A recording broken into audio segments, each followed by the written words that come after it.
So before we start, the question I have is, this might be a long shot, but the theme song, like that music, Yes. does it ring a bell? Does it sound familiar at all? Does it give you certain vibes? There's a It reason I'm asking. okay. It does.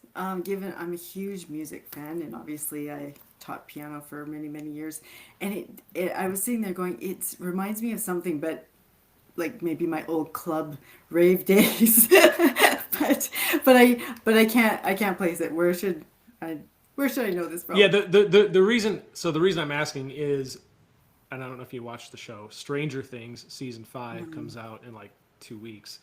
So Brad had an idea a couple weeks ago. He's like, we should find some music similar to Stranger Things and put it as the podcast music, intro. So that's what we did. I I mean, didn't know if you it have you ever seen the probably show? was No, I her like haven't seen it. it probably was her like club raving era back Yeah, in yeah. the 2000s. Not trying to take. I mean, it very well could be. So not trying to downplay that or say that that wasn't your club raving music, but it's also similar to Stranger Things. So Yeah, it it could be. and it would be something that I could totally study to just having this, uh, melodic beat to it. Yeah, And it's good. I just learned because I didn't know you played piano, so I just learned that. Oh, So that's very cool. So yeah, so now I learned something about you that I wasn't aware of before. But so for those that are listening right now, and for those of you who are not live and listening to this back, we have Catharine Adams with us. She is one of our coaches here at Macros Inc. And how long have you been with us now? I just saw today it's coming up 4 years. It just Insane. yeah. I mean, it really is. It's wild how fast time goes because the fact that you've been here 4 years already, I don't know, it just blows my mind. But anyway, so Catherine is a coach with us, and she does a phenomenal job working with all of her clients. And I thought it'd be good to have her on the show to kind of give. I mean, we had Connor on a couple weeks ago.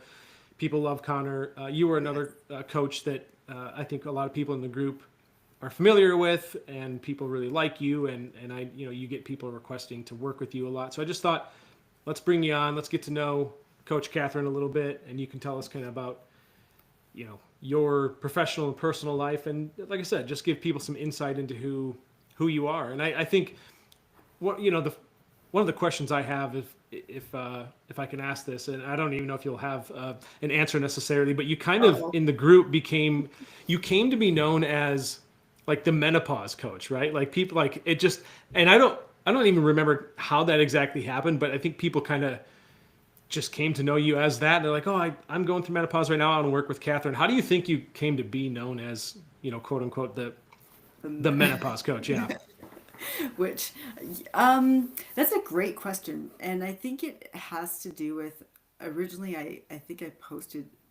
There was one post that I wrote, and I was just like, I feel that a lot of women that when they go through this transition, it's so hard. And I think that this one post just really resonated with people because I lived it. I was a health nutrition coach. This was before I came to Macros Inc. And I ended up gaining 30 pounds even though I knew what to do. And I had no idea before perimenopause how difficult that transition was, and I think it really resonated with people. And and I have a little bit of a fiery like protectionism of that perimenopause group of women because we are bombarded with supplements and you got to do this and you got to do that and the misinformation and the amount of information that's out there. I just kind of it just seemed to kind of resonate with some of the women that were posting, and I was really quite good about being consistent in there, and I want to get back in there too. But I think that is the key, is that a lot of women feel so lost, and they really want to feel like they're being heard. that people understand. And I think our coaches are really phenomenal. It's not just me. It's just we're all phenomenal at just making sure that people understand. Yeah, we get it. Yet at the same time, all of those things, which I absolutely love, we can take care of. We can help you get to your goals regardless of what's going on. Of course, we take that into consideration, but why I came to Macros Inc. was the whole evidence-based information. There is a process that we get to learn. You don't have to trust it. We get to learn it, and it can apply to you, and we can make your life better, and help you build a life that you can live. So I think that was the basic thing. I heard Connor last on his podcast with you guys. I was like, gosh, he's so like rah rah. And I'm like, I don't know if I'm like that.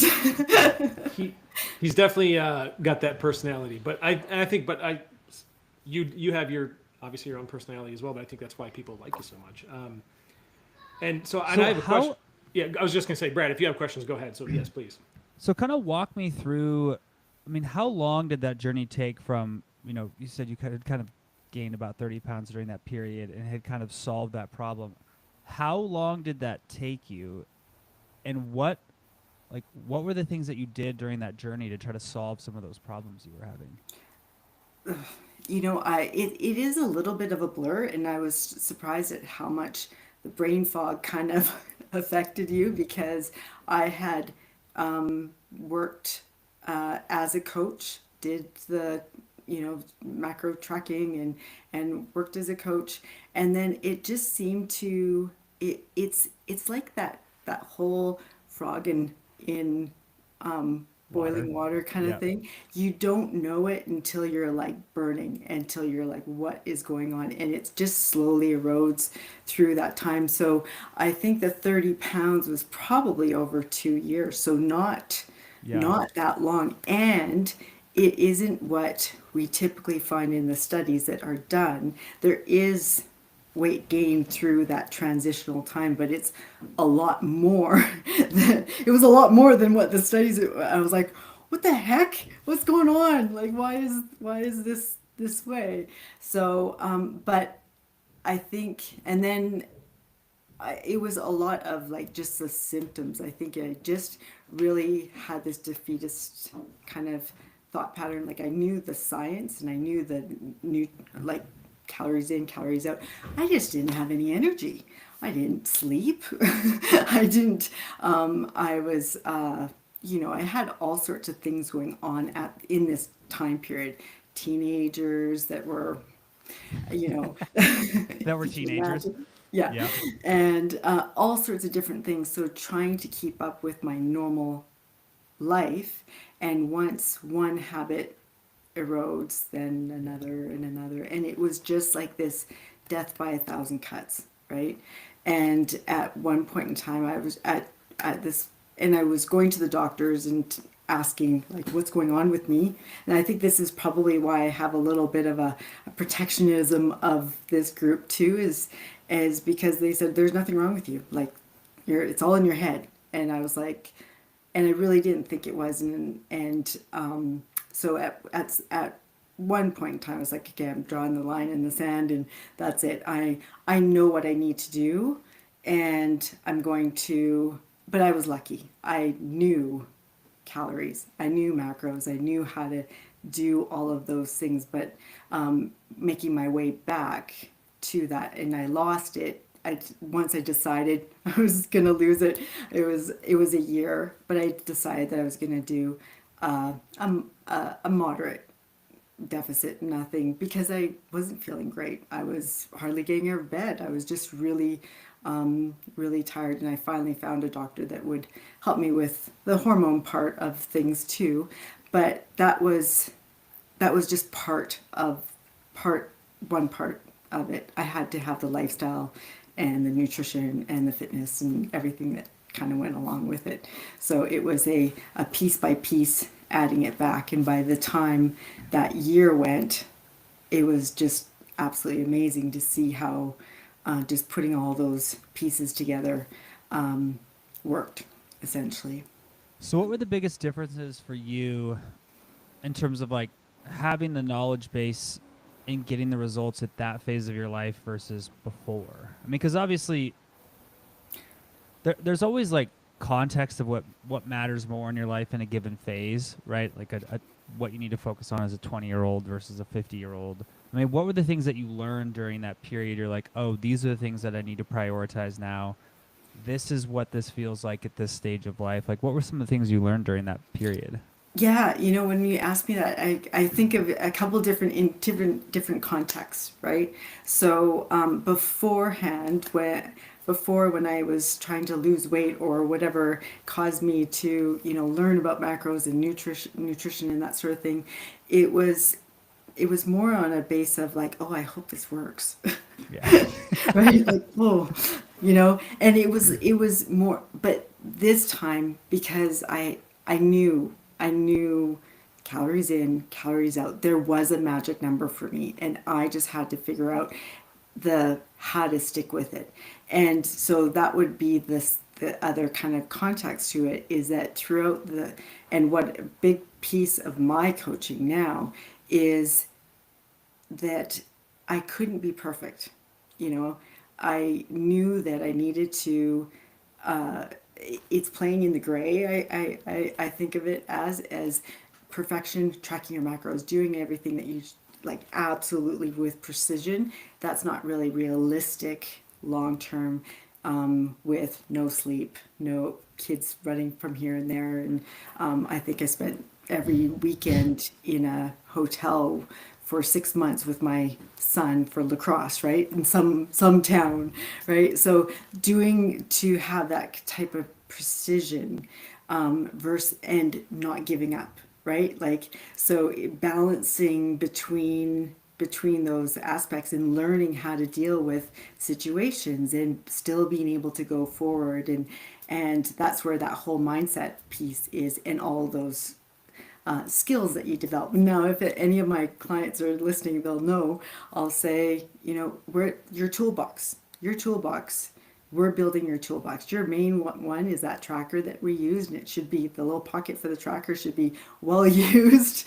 But there's going to be times when we need to pick up a different skill or pick up a different habit, and whether that's going out for dinner or having something happen and just something derail your day or work or stress or anything. We have to build that toolbox with a whole bunch of different ways of being able to manage your food intake, your mindset, your fitness through your journey.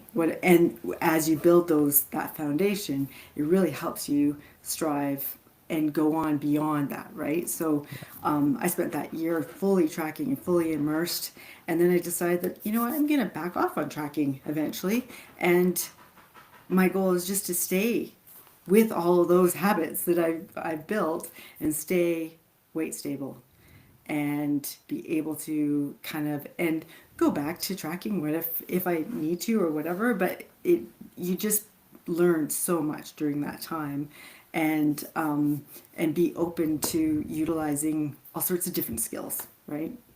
So does that answer your question? Yeah, definitely. So one of the things that I hear a little bit in your story, and one of the things that I hear a lot from the clients, especially in our group, is I think one of the things that changes more than people expect is the energy expenditure that happens in their life, right? I think you just described it almost perfectly. Like, one, you're in a phase of your life where you're just busy. Like, right, most women in that age range, they have kids who are kind of in that peak, just chaos years of their life. They're probably busy professionally. So all the like discretionary time to do stuff gets eaten up. You aren't sleeping well, so your like desire to move around is terrible. Your brain fog's not great, so you don't really like remember or know like what's going on as well to like really have an objective assessment of like, we hear people all the time like, oh, nothing in my life changed, this just happened, and I'm like, well, I bet things in your life change. I mean, would you say that was probably had a bigger impact than like the food choices? Uh, Yes, yes, and no, Okay. in a way, because for you know, and you're bang on, and I see that with clients, and I actually have a study somewhere that I've saved that shows that is that because when the kids are younger, let's say, I had all three of my kids were 2 years apart, so I always had like one on a hip, Yeah. one somewhere, right? And picking them up, going for walks, doing this, doing that, and stuff. And then when they get to their teens, and it's just different. It's a different. You're not moving as much for sure. And but then we've also we're at our desks more. Probably in the last 10 years, we're at our desks more. I think in general, our society or in front of a computer, we have aging parents. So a lot of my clients are tending to their parents and sitting with them or whatever, right? Or dealing with that sort of aspect. So there is definitely a lesser activity, but what I find, and it might just be, not everybody, but with that less activity, there's more idle snacking.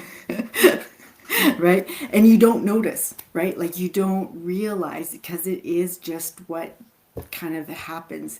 So I encourage all my clients. I'm like, well, if you're not going to track it, either like capture it. I say capture it is take a picture or write it down. It doesn't it like it's just a memory tool, right? Because if we don't have that extra little thing, it's easy to forget. It's you just don't understand. So it's just like this revolving door of like you don't sleep much, you're increased to hunger, you don't move as much, you have more snacking time. It just it but a lot of us don't realize it until we sit down and actually track it. And I think, Dylan, you had mentioned that with Connor. It was like, well, that you recommend tracking those habits. Like, what were your habits now versus what were your habits then? And that could be a really important aspect. And I think that with MacroZinc, with how we do, tracking steps or whatever, you can see someone's over a year how much look at your weight trends versus your step trends in a busy time or a less than busy time or whatever, and you can start to put together that data, which is super cool. I love that. And are these things that you tell your clients, like if someone comes to you and says, I'm in menopause, can't figure it out, need help, all of this stuff I assume is, these are the things that you tell your clients, right? That here's what we're going to work on, what we're going to pay attention to, or is it, like what would you say that you tell? And I know obviously every person is different, so you have to you really have to uncover what their life is like and then take that individualized approach. But is Yeah. there anything just in general that you tell your clients that are in this situation that you're like, here's what we're going to do, or just something you say to them to kind of, let them know that hey, I got you. We're gonna figure it out. Exactly what you just said. You know what? Everybody's different. Everyone's story is different. What their lifestyle I'm always like, tell me what your life is like. I want to know so I can feel what it's like to be in your shoes, because that helps me picture it, right?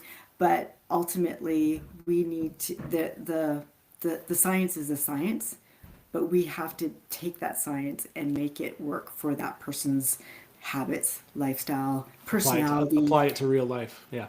and apply it to real life, right? And ultimately, we're looking for strategies to make that science bit work work well for them.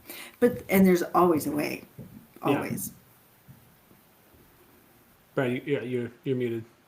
Uh, One of the things that I've learned about this population of clients is it's one of the demographics that I have found it the hardest to take the objective reality of what we know to be true and their subjective experience and get them to match up.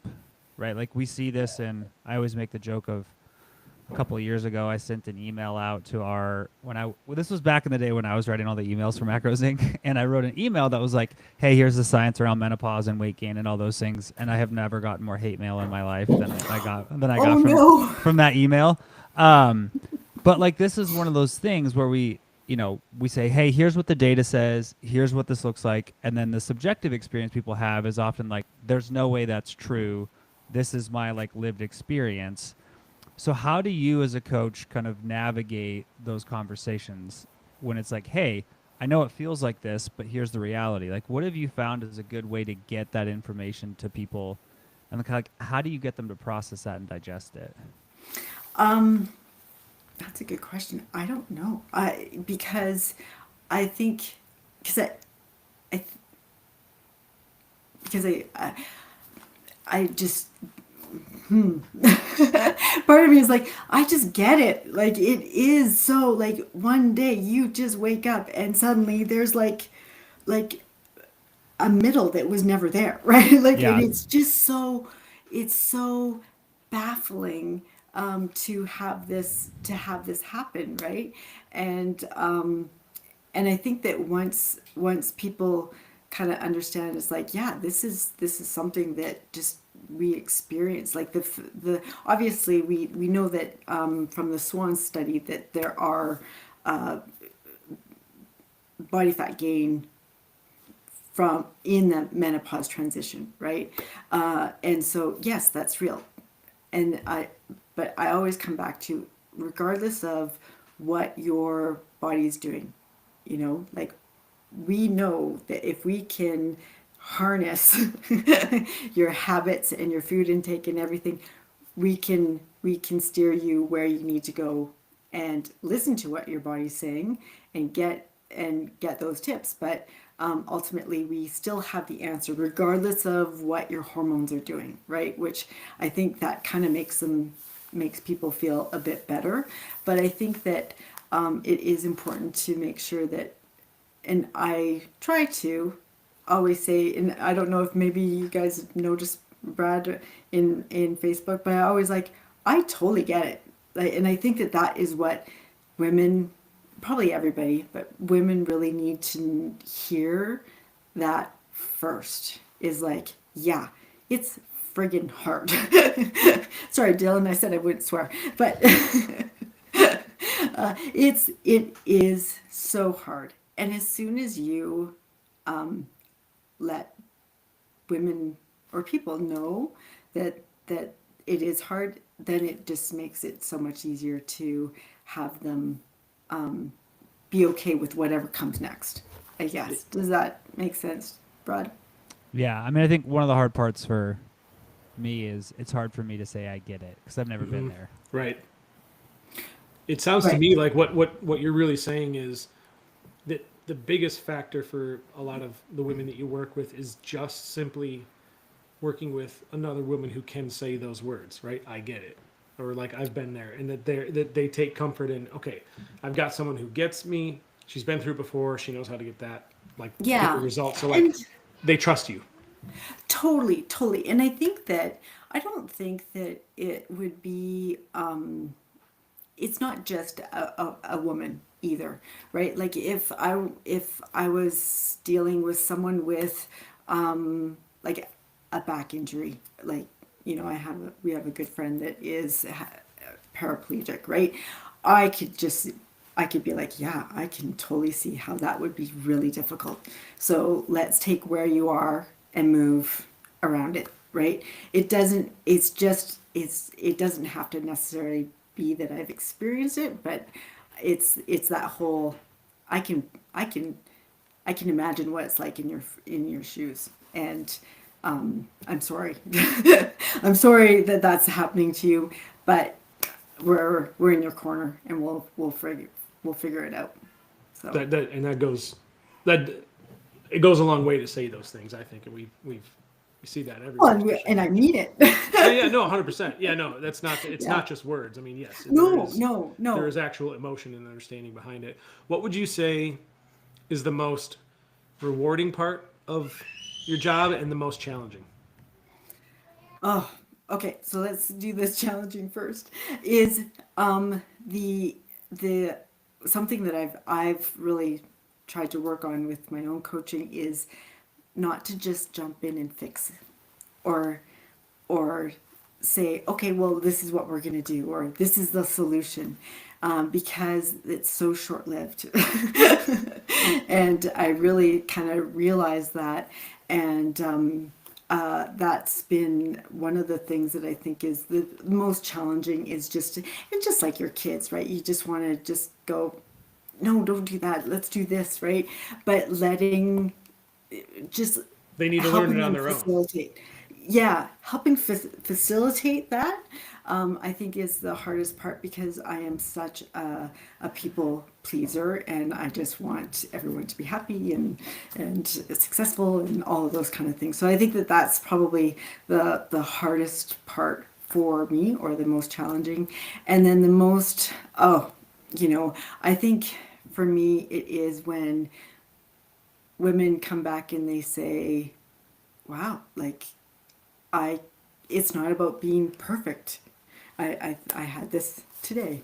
It's not about perfect. It's about the fact that I have the ability to be resilient and make it through those challenging situations and move on and not derail, not have this all or nothing feeling. And I was like, yes, yes. So those are things, because those instances can be used not just in nutrition but throughout their whole entire life, whether it's at work or with dealing with kids or whatever it is. It's those important life lessons that they can take everywhere. So It's the every time you do something hard, I think this is a Bradism, but it's true. When you do something difficult, you've like you've just proved that you can do those difficult things, and then that once you've proven that to yourself, it's like I can do this. exactly, and it's I try and frame it as it is an opportunity to learn what works and what doesn't work, and what doesn't work isn't a failure, because that's just one more thing that we're gonna try not to do. We're gonna try something different. Yep, totally. What would you tell someone who is maybe on the fence about starting coaching? Oh, that is a really great question. And I think that I think a lot of people, I have so many times when I've been on calls, I always ask them, like, okay, so where did you first find us? And it's always like, oh, well, Facebook. It's Facebook group. And I've been like, just watching everything that's going on and stuff. And I always say like, well, what took you so long then? And it's just that whole unsure aspect of whether it's it's real or not, right? Like whether we can actually help, but we can. And I think that it is, if you're on the fence, this is a fantastic place because obviously the coaches They here get to work with you. are done. Well, and all of us. Yeah. It's such a special place of coaches, and that it's it's that opportunity to figure out how to navigate your lifestyle, how you want it, and get to your goals in it's a much faster pace, but obviously it will affect your whole entire lifestyle, right? So I don't think you can lose. What made you get into this line of work in the first place? That's a long, windy road. How long do we have? Well, we got about 30 minutes, so but I do have some other questions. So let's say 5 or 10. Well, I have always been interested in health and nutrition, and I it's probably too much of a long story, but I had been care worker for in an anorexic eating disorder clinic in my 20s. So that really opened my eyes on how important nutrition. It ended up being just nutrition and healthy mental health, and so I ended up actually leaving that and getting into the health supplement store. I opened my own sports nutrition store Oh, wow. in Vancouver for a few years, and then family came and we decided we actually moved away from where I had my store, so I closed it down. But had always been interested in the whole science and aspect of those things. And then with I ended up going back to teaching piano for several years while my kids grew up. And then I was just at that point where it was probably early 40s or probably late 35 into 40s, where I was just lost that kind of edge of, I used to climb mountains and do all sorts of mountain biking and all sorts of stuff, and I just didn't with the kids being that age. And I went into going, okay, I'm gonna do this, and got into keto and all sorts of different things that just did not work well for me at all, and found macros and calories, and I ended up meeting Brad Dieter years Many ago. years, Years many ago, years ago now. yeah, I had no and gray hair, I think, when you met me, so that should tell you how long ago it was.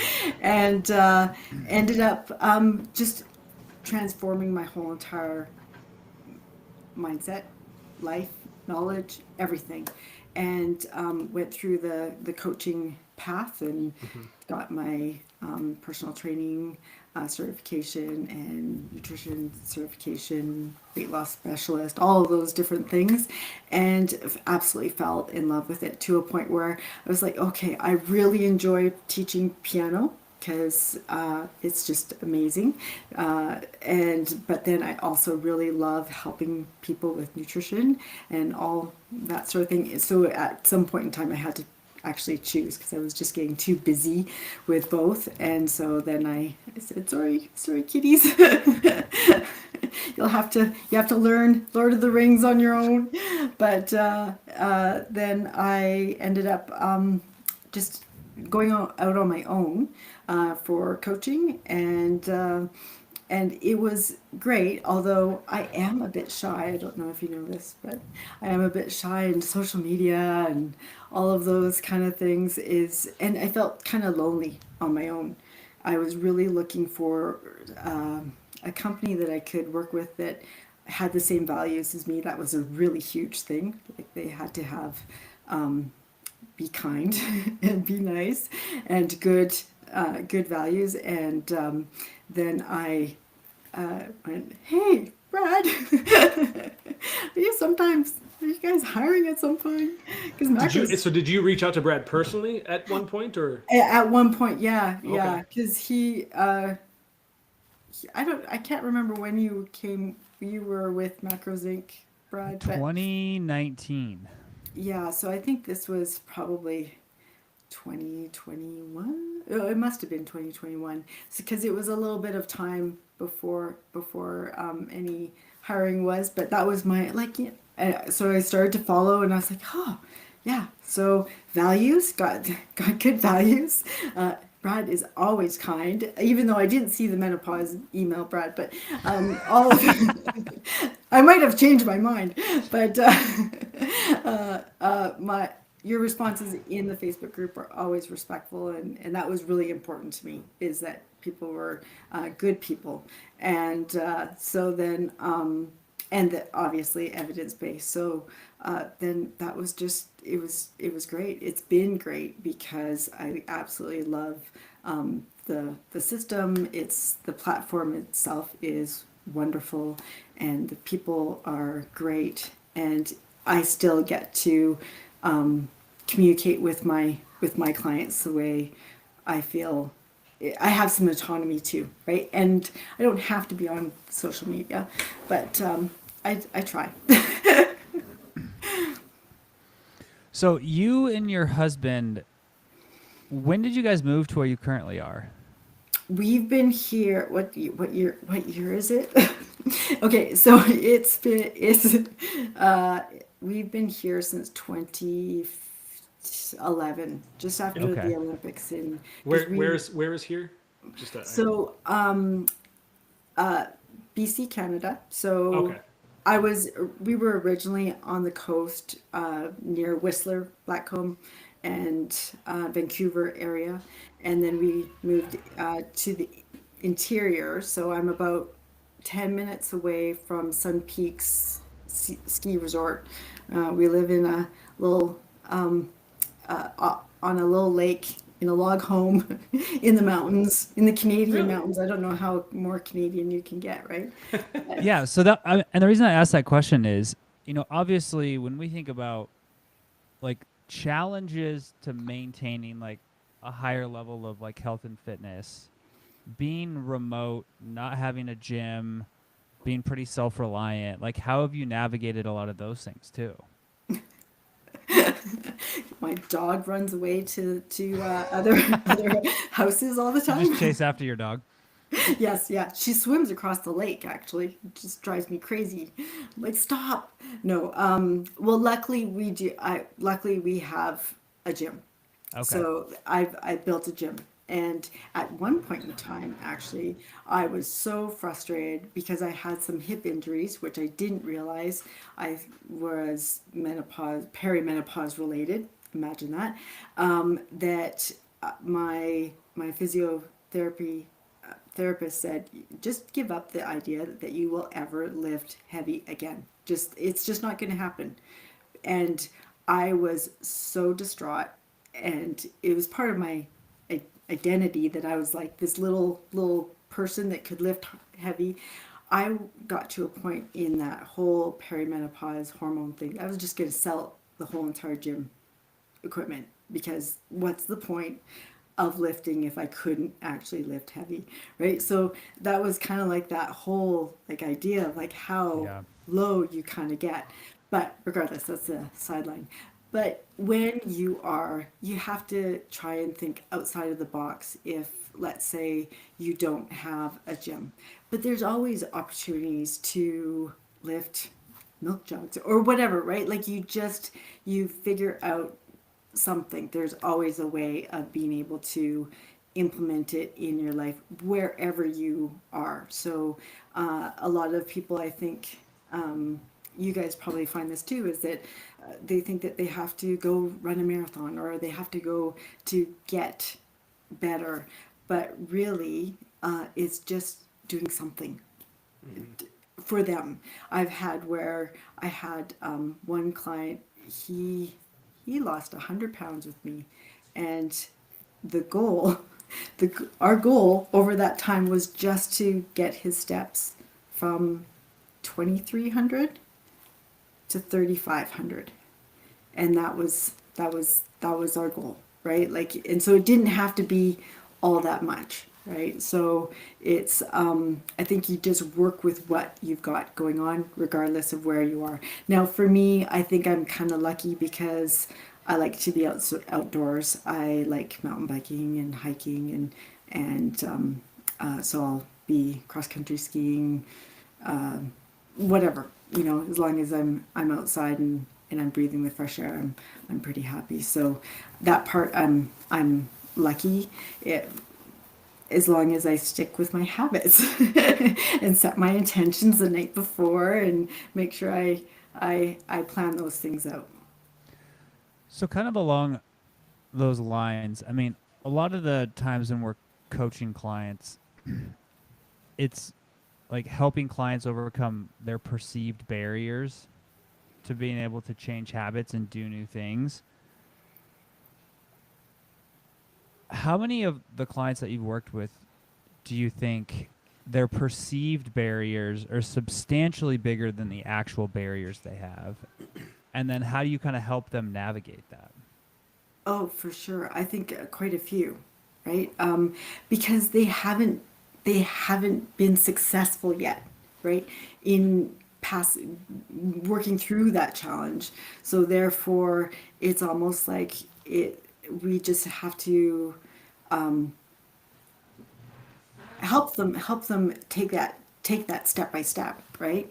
That they don't actually have to go through the whole entire door. They can just even pivot towards it, making a plan to go and approach it. So I am such a big believer in, you just have to do one thing and get that under your belt. And I will often ask my clients, I'm like, okay, well, on a scale of 1 to 10, 1 being I am never going to be able to do this, Catherine, to 10 being I totally got this. If it's anything less than 7, I go, okay, we're going to scale this a little bit Yeah. because we want a little bit more confidence in being able to do it, and then little by little, it you just get that rhythm going, and then once they get a little bit more confidence, the next time it's a little bit easier, and so forth. Yeah, You find that too, Brett? and I think one of the big things that's helped when I've worked with clients is a lot of people use the term like all or nothing, right? I like to use the term of like 1 or 0, right? People think, hey, I either have to go to the gym and do this full workout exactly as my coach prescribed it, or I have to hit my 8 to 10,000 step per day goal, or it's a failure. It's like, well, if your baseline behavior right now is I don't go to the gym, and if I get to the gym and I do half of my workout, or if I take 2,000 steps now and at least I got 4,000, like this is not a 0 or 1. It's like, okay, you've made substantially better choices than nothing. And like over time, that adds a huge amount, right? I always like to use money analogies just because it's way easier to understand. Like if you had a financial coach and they're like, hey, you need to save, $1,000 a month for the next 30 years of your life so you can retire. And you're like, well, I can't do that. Well, if you saved 500, you would still be way better off in 30 years than if you had just been like, well, I can't save 1,000, so I might as well save 0. Exactly. Right? It's like, I think a lot of times there's this idea of if I can't reach the target of what is optimal, there's no point in doing it. And I think a lot of times clients just need the permission of, hey, there's some days where like 4,000 steps is better than 0, and you're probably not going to get to the gym. But at least you didn't down a whole bottle of wine and order pizza. And it's just stacking a lot of those things that's a big difference too. Yes, and stacking them too is really important. I find that, and I have the same kind of same thought process, and I think of it as living in the gray. Like there is no, the optimal is pointless. Like, because really, how often can you get there? It's more of like, I'll tell them, okay, if you can't track your food, or if you can't do anything, what is your best option in this moment, taking in consideration how hungry you are, what's your energy, using those critical skills, intellectual skills in that moment. What is your best option going forward in this moment, and do that and be okay with that and move forward. So if you get to the gym and it's a gym day, pat yourself on the back that you walked in. And then if you are dead tired, then maybe it's okay to pack it in that day, right? But the whole entire point was getting through the door. Or you might find, which I always tend to do, is I put on some old style rap. See, I'm showing my age. And old style rap, and just blast it. And then the next thing I know, I'm totally fine, right? So I would have never known if I hadn't even just tried. So you have to go, try, and what I find is a lot of people tend to be so negative about themselves, and I really try and focus on all the good stuff that they're doing. I'll tell people, okay, well, you know what? I'm going to be coming by for your review. I'm going to tell you all the great things that I see that you're doing. And that's what we're going to focus on, because we want to repeat those things more and more and more. And people don't really realize how many good things that they're doing. And that's part of those building those good habits all the way along. But I lost your point, Brad. Sorry. No, I mean, What I was think it? I think you brought up a good point. There is one of the consistent narratives we see amongst our clients, and that we always talk about amongst the coaching staff, is we are always our own worst critic. Totally. And like changing that narrative, that kind of self narrative, is such an important part of this process too.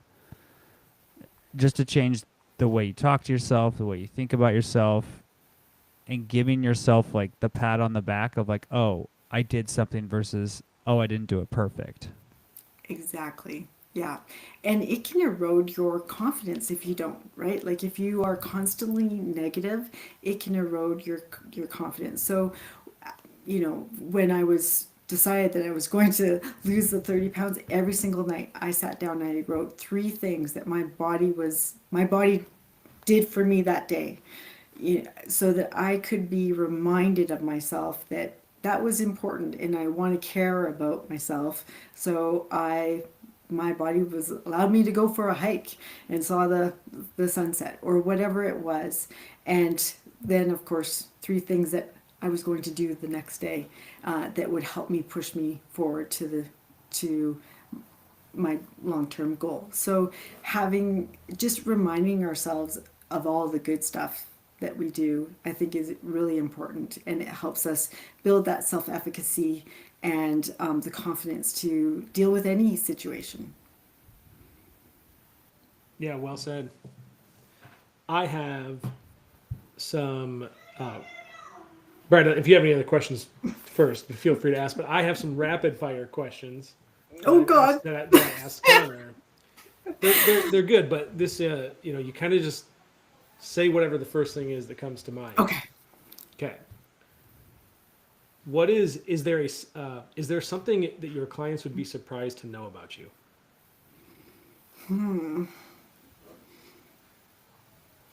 I don't know. I think they might be surprised to know that I'm vegetarian.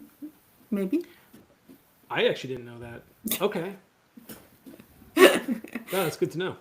Okay.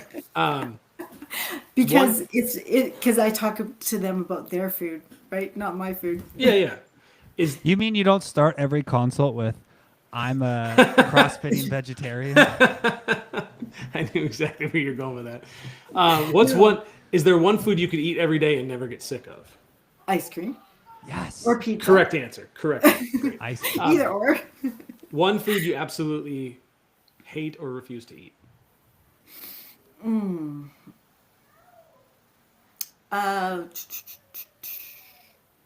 Anything cilantro.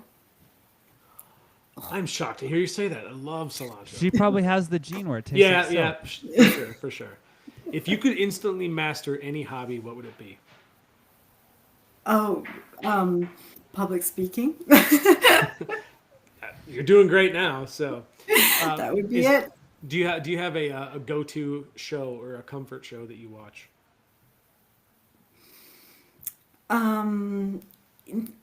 Hockey. That's fair. See, That's fair. she is very Canadian. There you Yes, go. for sure. I don't watch hardly anything anymore. I used to, but I don't. But hockey, Okay. yeah, That's valid. always. I got about 5 more. Is there a secret talent you have that nobody would be able to guess?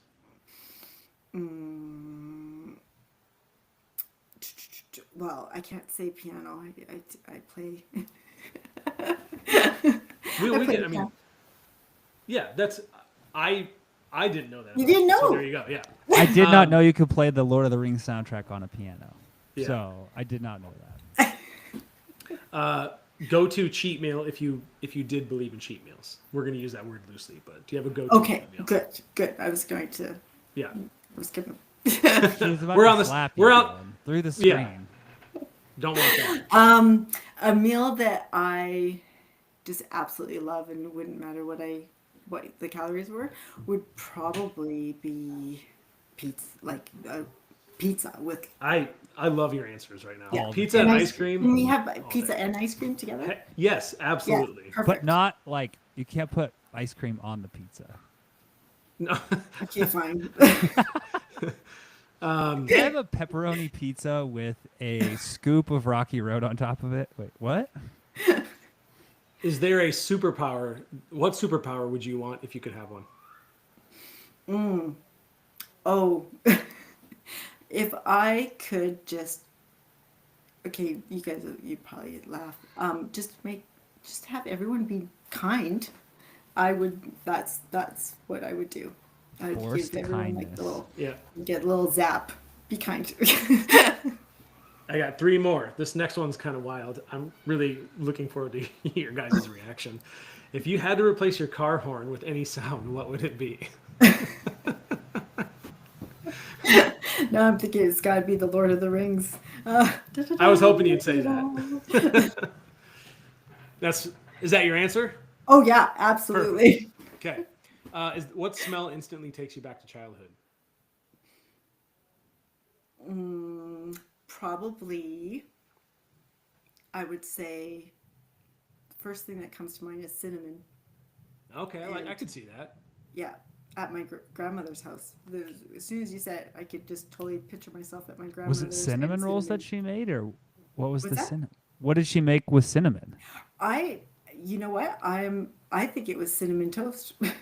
You know where you get like and butter and then the cinnamon brown sugar and then Yes. butter on top. Do you Yeah. have a shaker in your house that has cinnamon and sugar like already pre-mixed so you can sprinkle it on your toast for when you're sick? No. I want to know what like the ratio is for proper cinnamon to sugar so that it tastes right. I don't know what okay. that ratio is. I don't know. But it has to have the butter on the top and Yes. underneath. Like it's got to have both.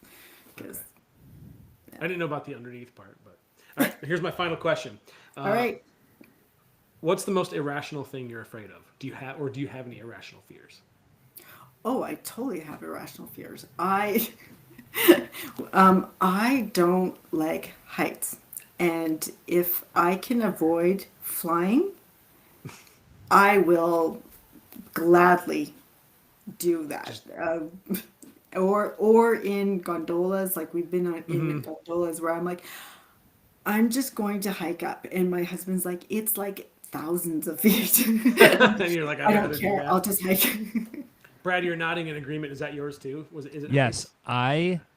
and maybe everybody gets this feeling and they just ignore it, but whenever I'm like standing on top of something tall and looking down, I get like a pit in my stomach and I do not like that feeling. Is that the same for you? Like if you're watching like a video of someone's helmet cam and they're way high up on something, are you like, oh, I can't watch this? No, it's more of like if I'm there in person. Like if Okay. I'm looking over the edge of something or if I'm Okay. like standing on something really tall, I just like it's like roller coasters. Like when Oh, you get to the gotcha. very top of the roller coaster and you're looking down and you just get that pit in your stomach, I'm like, Yeah. no, That's I what you don't like get. that. Are either of you claustrophobic? Very. Really? Okay.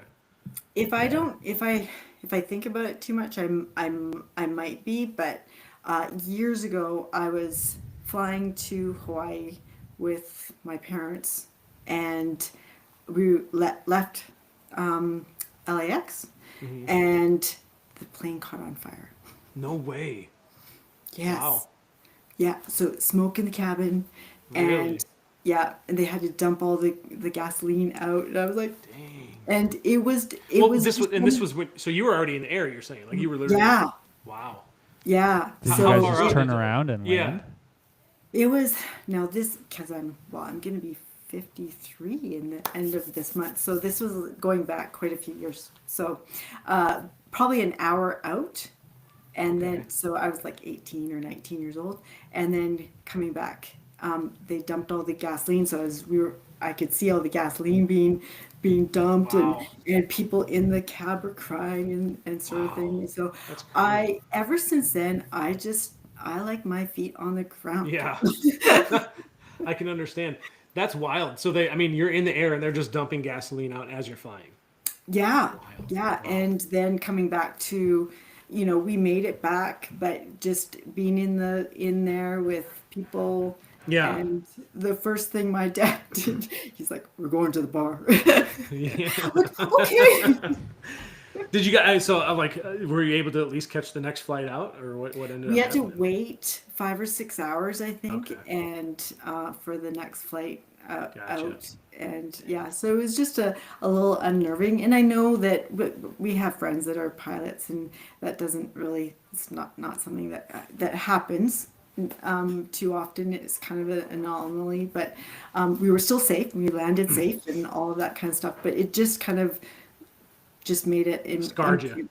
Yeah. Yeah. And Yeah. For sure. so from then on, I was like, Whereas my oldest daughter, she's like hacking herself off of waterfalls in her kayak and things. And I don't know if I would have gotten back on that plane. I would have been like, you know what? I think this trip to Hawaii is just canceled. Did you guys ever?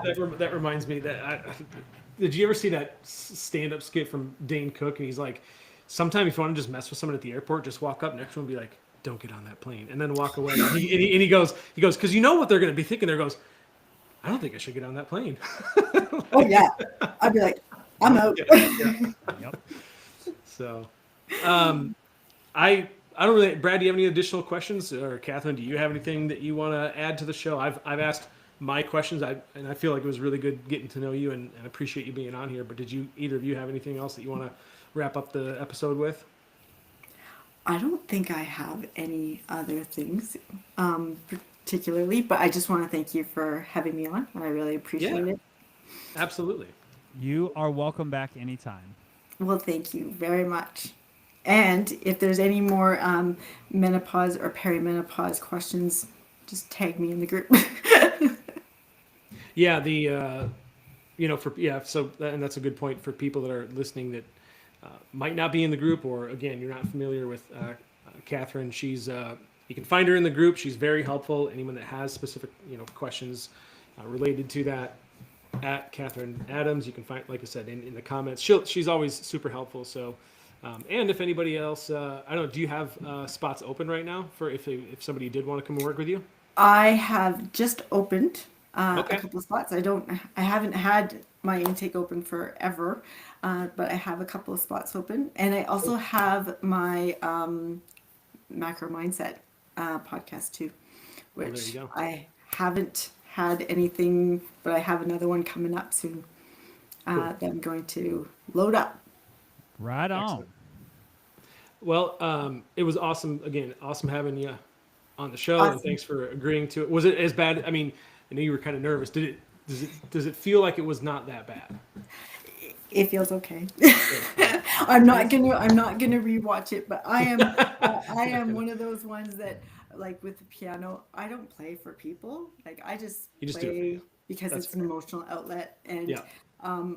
in high school, I used to take an F for any sort of presentation because I just get too nervous. But Well, you thanks, did guys. great. I appreciate your invitation. Yep, absolutely. Well, we're gonna duck Dylan- out of here. We'll hit Dylan this, has now shared with you the bar that this podcast is set at is how bad, not too bad. There you go. Yep. Thank you for being on once more, and we're gonna play this scary / atmospheric outro music Yeah. for Stranger Things, and we'll duck out of here, and we'll have you on again sometime. Also okay? known as 80s club music. Yeah. Yes. Yes. 80s. All right, we're gonna duck out of here. We'll play this. Thank you all for watching, and we will see you again soon. Thank you. Adios. Bye.